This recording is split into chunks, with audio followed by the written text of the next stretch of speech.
My name is James Kellner, and I'm an associate professor of ecology, evolution, and organismal biology at Brown University.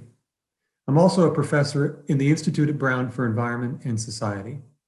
I'm very pleased to be here today for a conversation with Professor David Lobell from Brown's class of 2000, and who will receive an honorary Doctor of Science degree during tomorrow's commencement ceremonies. Dr. Lobell is a professor in Stanford University's Department of Earth System Science and has served in a variety of roles there since 2008, including currently as director of the Center on Food Security and the Environment.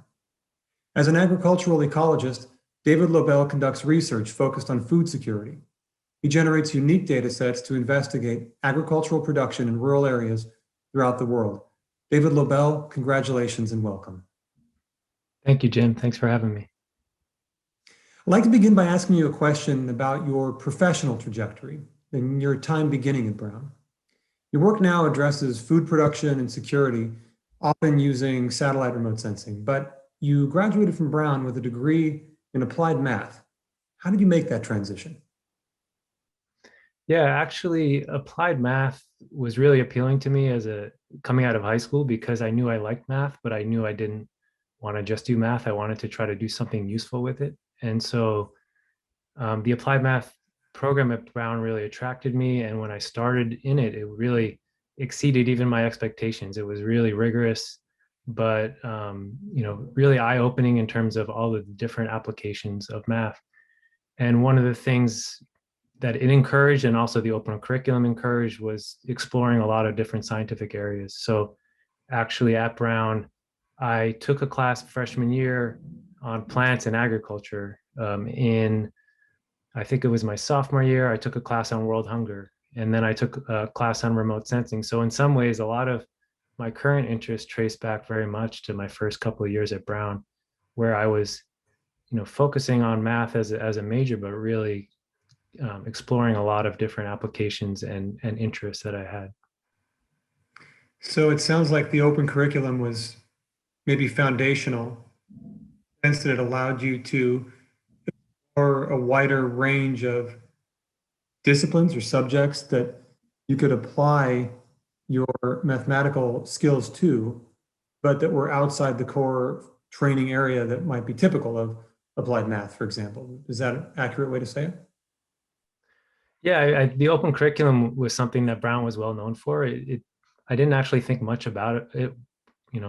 When I was there, even it was nice to have. But I think in hindsight, what it did was, partly what you said, which was allow me to explore, but it also creates this sense of ownership over your own intellectual development that I think is really, in my mind, I had the mindset of sort of, I had responsibility to explore. I had responsibility to decide, what it was that was going to round out my education. And it's a different thing than I think a lot of universities, where you're kind of shown what you should be doing and you focus on just doing that well.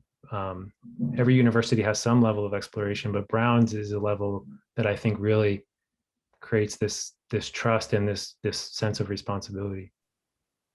So did you know that you wanted to work in the area of food or food security pretty quickly? Was that an interest?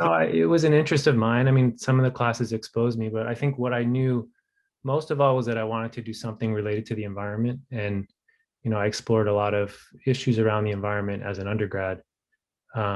It was really through my research opportunities, which again, Brown provided, that I got exposed to different environmental issues. And then over time came to the realization that really hunger and food production was the biggest environmental issue, and provided the biggest challenges and also the biggest opportunities in terms of helping, create a world that was environmentally sustainable.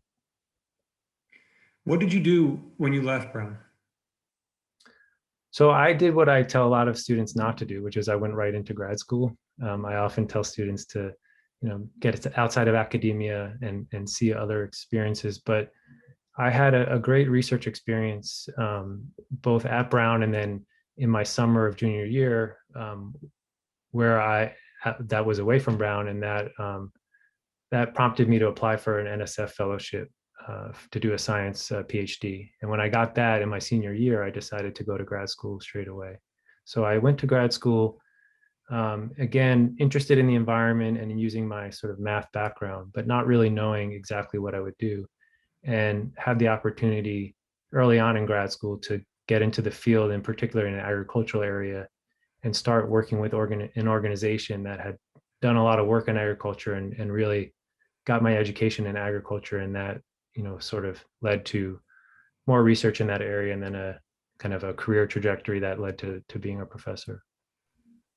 I want to come back to this idea of doing what you recommend people don't do in a few minutes. But before that, I'd like to touch on what you may have recognized as opportunities in retrospect that maybe you didn't recognize at the time. You mentioned that you didn't really think much about the importance of the open curriculum, for example.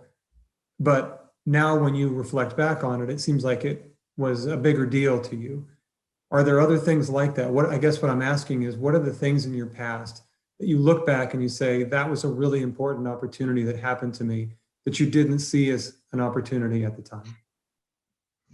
Yeah, that's a great question. I mean, I think overall the Brown experience could be described that way. I think when you graduate high school and you go to college, you understand it's going to be different than high school, but I think it's only in hindsight that I realized the level of intellectual development that happened. And I think partly that was related to my major. I still have this memory of the first day of freshman classes in applied math, where I walked in waiting for the professor to come in. And I think it was Constantine DeFermos, who's probably still there. And he comes in just with a piece of chalk and proceeds like over an hour to fill, 7 or 8 chalkboards with equations, explaining differential equations.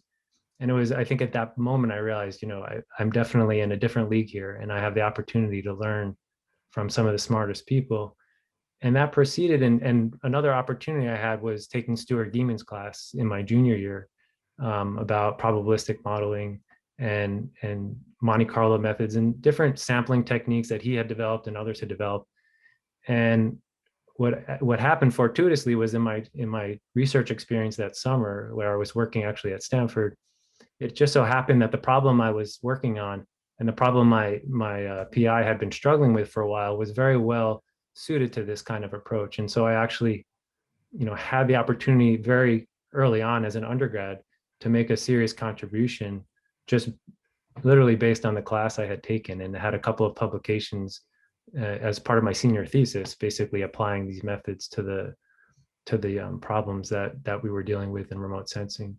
So, there's specific examples like that. And I just think more broadly, the exposure I had to not only different topics, but to a level of depth of understanding, proceeded. And then the other opportunity I think I already mentioned was getting into the field as a graduate student and being connected to an international agricultural group that works all around the world. And once I started collaborating with them and learning from them, I've realized over time how rare it is to have that opportunity to really engage deeply with, an organization that has so much on the ground knowledge and is willing to spend the time to sort of to teach you. So, I've been lucky in many ways, but those are some examples. Were there any things that were setbacks along the way that you're glad happened to you? Did you have any kind of hard knocks that taught you things that maybe you didn't enjoy at the time, but you can look back on and be grateful for? Or was it all just a smooth ride? I think that, two people can have the same thing happen to them, and one could call it a setback and somebody else would call it sort of what you'd expect. I have not had anything in my life that I would say is a real hardship. I've been fortunate that, none of my loved ones have died. None of, I haven't been, seriously ill, et cetera. And I haven't been the subject of, blatant racism or anti-Semitism or sexism, things that, a lot of people have to deal with. So I've been lucky in that respect. I have had setbacks from a research perspective.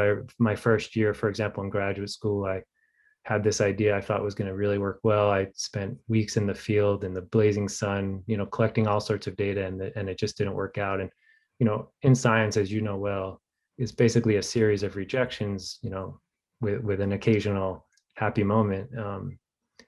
But that is sort of par for the course, and I think those setbacks are you know inevitable in science. So lots of little things, but I would say nothing major in my life that it, that has sort of completely thrown me off the rails. I'd like to circle back to the comment you made a few minutes ago about, you said that you did what you don't recommend young people graduating today do, which I think you were referring to the idea of going directly into a graduate program from an undergraduate degree. What's going on there? Tell me. Well, I think that when I give student advice, and I'm sure you're the same, you get a lot of students that you advise, or students that seek you out for advice.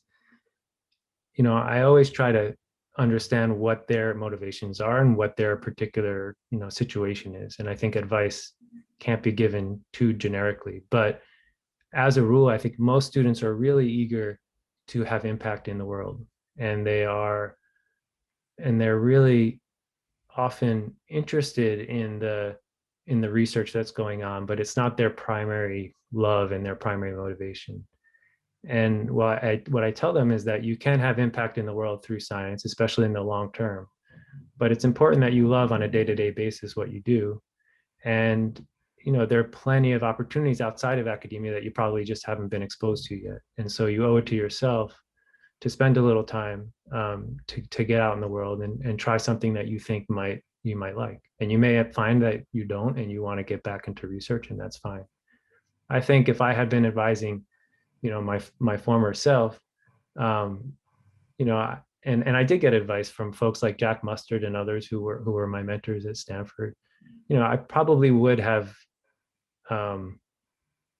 told myself that, but also recognized that if you really do love research and you feel like you're excited to do the research, and not just because you can see the outcomes of it, but just because you love the actual puzzle solving nature of it, then certainly each individual can make their own choices. Yeah, what you say about the small number of times when success happens in the kind of business that you work in the need to love it on a day-to-day basis. I think there's definitely a strong element of truth in that. You only succeed in answering the question one day, maybe out of the several years you work on a hard problem, and every other day is just incremental progress and sometimes negative progress. You've really got to enjoy what you're doing to stay in it. Yeah, and I've been fortunate in that science is unfortunately it's the supply versus demand in terms of jobs out there, in terms of journals that have space for papers, etc. It has only gotten tougher over time, and it can be really demoralizing for folks getting into science. But if you have just enough success along the way, it sort of keeps you going. But unfortunately, I think some just get a bad roll of the dice early on, and often don't have those enough encouraging experiences. Obviously, the two of us have sort of made it through the academic world, as have many others. But it is, I think that in any profession you have sort of a standard set of setbacks that you have to be able to sort of pick yourself up, which is why it's so important, as you're growing up, to be able to deal with those things and learn how to deal with those things.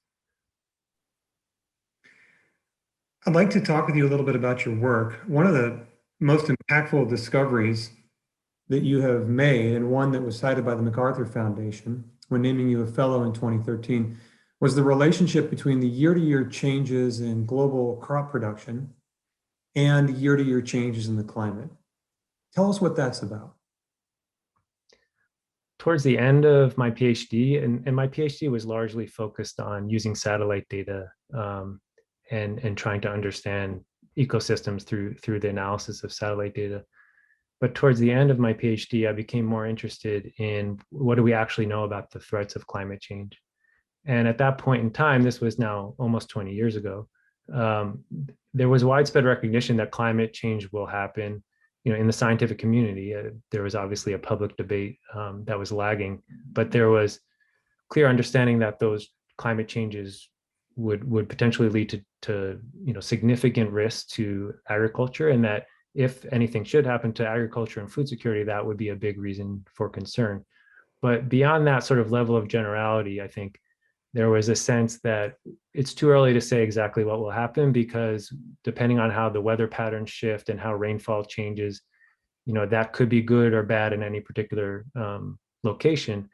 But it was very, I would say, qualitative understanding. And what I started to do, and again, maybe this goes back to sort of taking ownership, but it's just sort of a research mentality, is you try to find some data and look at it yourself.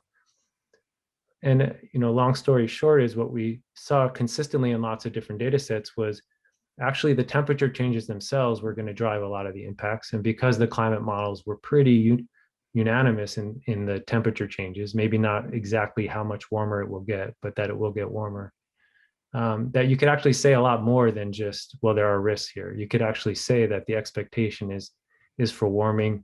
The expectation is that those warm temperatures, in particular at the hottest times of year, are going to cause significant damages.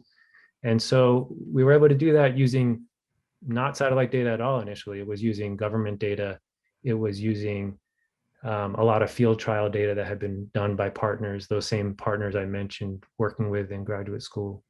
And so I think that in the end, what I was able to do through that work was solidify our understanding of why there are risks, where there are risks, and that helped to, I think, both underscore the potential impacts of climate change, but also help to guide some of these organizations that are trying to adapt to climate change towards the specific types of things that might be useful. So, for example, with a lot of the breeding programs, they shifted from thinking just about drought and rainfall deficits to thinking more about high temperatures. So that was, I think, what was sort of embodied in that sort of citation that you mentioned. So this was empirical work, right? Yeah. If I understand what you're saying here, is you're looking at linking actual measurements of agricultural production with actual measurements of the historical climate record. Yeah, that's right. I mean, nowadays, the idea of big data and machine learning are quite common and passe. And at the time, I suppose the traditional approach was to run experiments in labs, and then to take models that were developed from those experiments and to do computer simulations of what might happen as the weather changed. And I suppose you could say the insight I had was, well, there's lots of data out there. Let's look empirically at what happens as things warm or as rainfall changes. And it's the kind of thing that it seems quite obvious to do, especially in hindsight. But at the time, it was it took a lot of convincing, I think, to get the folks who had the more traditional approaches to accept this as a different line of evidence, and one that might take us a little further more quickly in terms of understanding the risks. It's interesting that empirical evidence, as opposed to a projection about the future, would be seen as requiring convincing. You'd think it would be the other way around. That's what I thought, yeah, especially coming from an applied math background where it was very much about statistical analysis and inference. But coming from the agricultural science background, it was founded in both running experiments, and in sort of physiological understanding and simulation. So each community, I think, has their own sort of habits and without even realizing it. And that's why I think it's often good to have somebody come from the outside with a different perspective. And a lot of creative or interdisciplinary solutions are really just somebody taking something that is well accepted in one area and bringing it into another area and not knowing any better. And then, sort of trying to have those tough conversations, often through peer review, about why it is a legitimate way of approaching things. And then, fast forward, and then everyone looks back and says, oh yes, of course, that was a sensible thing to do. But that is how science progresses, I think, in many ways, is borrowing and translating. And just like I was mentioning, taking Stuart Gehman's class and then translating that to remote sensing, I didn't invent anything other than sort of recognizing that this was a situation where this solution from this other domain is going to be useful. And over time you realize that that is what a lot of innovation is. It's borrowing and sort of matching a particular thing that you've seen to a particular problem that you come across. You think there's a lesson there? I mean, is the lesson that if you want to be innovative, you should seek opportunities to apply things that you've seen to situations where they haven't been observed before? Well, I think it's certainly an argument for the type of liberal education, the type of exploration, and it's a lifelong, I think, habit of trying to continue to read, continue to educate yourself on areas. I'm a big sports fan, and so I take a lot of inspiration, for example, from seeing all of the sports analytics. And I use those examples when I teach to try to engage with students, but I also occasionally recognize that there's a level of volume of data there that some of the methods they've developed for those types of applications can be useful in settings where I work. So yeah, I think it is, the lesson is generally to be open-minded and curious, and I think aware that often it is something that might seem obvious to you may actually not be obvious to people who haven't had the same experiences as you. And I think that goes back a little bit to sort of how I only in hindsight really appreciate the full extent of the impact of being at Brown and having those opportunities. Because of course, when you're at Brown, you're surrounded by everyone else at Brown. It seems like a totally normal thing to do. But then you realize in the end, very few people are lucky enough to sort of have 4 years at a place like Brown, get exposed to, all of those different intellectual ideas and methods. And yeah, I think the lesson is to make the most of that and to really just continue to stay curious and try to think of solutions to problems that you are interested in.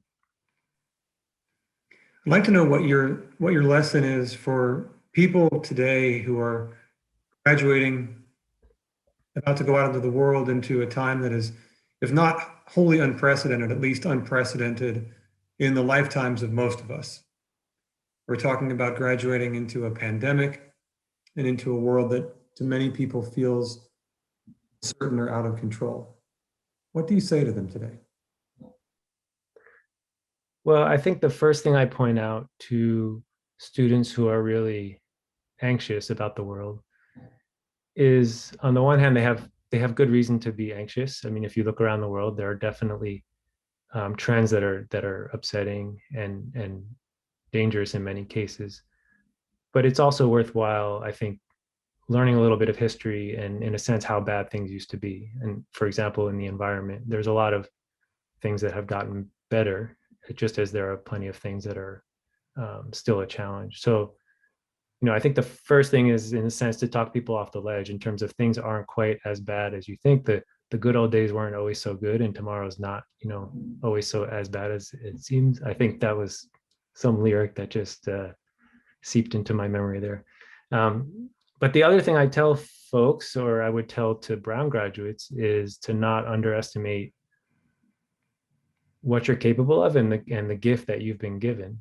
And we've been talking about this a little bit, but I think there is a tendency for a lot of young folks to underestimate just how much they can do, just how unique the experiences that they've had if they're graduating from a place like Brown, how much that sets them up over the long term to really contribute to society in a way that very few others have been sort of afforded that opportunity.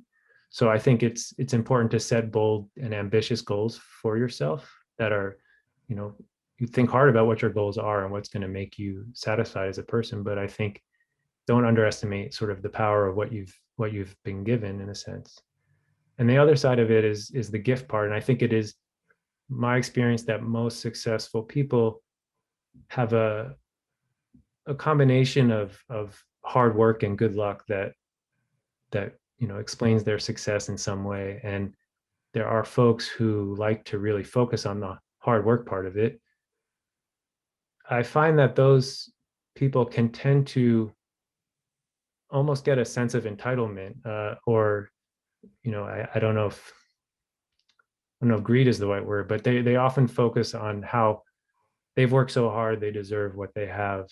Um, and I find that the folks that focus a little bit more on the luck, the good opportunities and the good luck that they've had, not to discount the hard work, but to focus on the good luck, I think brings a sense of gratitude that also, I think, translates into a more of a sense of giving back and more of a sense of how am I going to, leave the world a little bit better, and how am I going to sort of pay it forward in terms of other people who can have those opportunities. And I just think that both kind of makes for a more satisfying life in the end, as opposed to just focusing on your personal enrichment. But I think it also helps to sustain kind of a broader impact in your life over time. So, I would say to a Brown graduate, both, don't underestimate yourself, but also don't underestimate how fortunate you've been, and how you should really think hard about how you can sort of pass on that fortune to others. I'd like to ask you about, in that context, a lot of your work focuses on documenting what is. And I know that you don't talk a lot about where we go from here. So, for example, in the work you've done relating agricultural productivity to changes in temperature, it shows that agricultural yields decline as temperature increases. What do we do with that information? Now that we have a handle on the world, you can imagine this in the more metaphorical sense. If you imagine talking to a Brown graduate graduating tomorrow who understands something now about the world, what do they do with that? What do you say? Well, I guess I would say that, there are a lot of times I get asked, and I'm sure you do too, like, are we all screwed? Is there any hope? Or, is there any point here? Is it in terms of the environment, is it too late? And I think my sense is that and I remember actually at Brown reading as part of, I think, Ellen Messer's class, reading about this book about what's the carrying capacity of the world. It's that kind of question of like, is it even possible for us to survive as a species as we are? Is it inevitable? And there's just a lot of effort that people spend often trying to predict the future. And my sense has always been, if you look at the great, let's say, movements over the last century or more, in the progress that's been made and the leaders of those movements, they're almost never focused on what is, the future going to be, as much as what can we do, what can we control, and being patient, but being, persistent. And I think when you look at something like climate change, I think it's pretty clear that there isn't some sort of imaginary cliff that if we stay short of, we're fine, and if we go over, we're done. It's, the more we can do, the better. And I think the same is true in agriculture. The same is true in hunger and food security. What I would tell students is that it's very hard to find an issue where you can completely hope to solve it, or you can completely fail to solve it. There are, if you think about hunger, there are, 7 going on, many more billion people in the world. There are hundreds of millions every year that are, struggling mightily and often die from malnutrition. So we haven't succeeded for those people, yet we have succeeded in preventing, many hundred millions of others from reaching that. So, I think even if at an individual level you could sort of have a 0-1 outcome, we're always talking about the population. It's the same with social justice, all these issues. You just hope over time that you know, recognizing that sometimes you take steps back, that you overall get better. And, that could be true in the specific question you ask about agricultural yields, but it's just more generally true about the environment. And I think more generally true just about progress overall. Thank you very much, David, for sharing your perspective and bringing your thoughts to this important conversation today. We very much look forward to when we can welcome you back to campus in person. Well, thanks, Jim. It was a fun conversation, and I'm really quite honored to be recognized by Brown. I have a lot of fond memories and a lot of people I admire there, and so to be, to be recognized in this way is really special.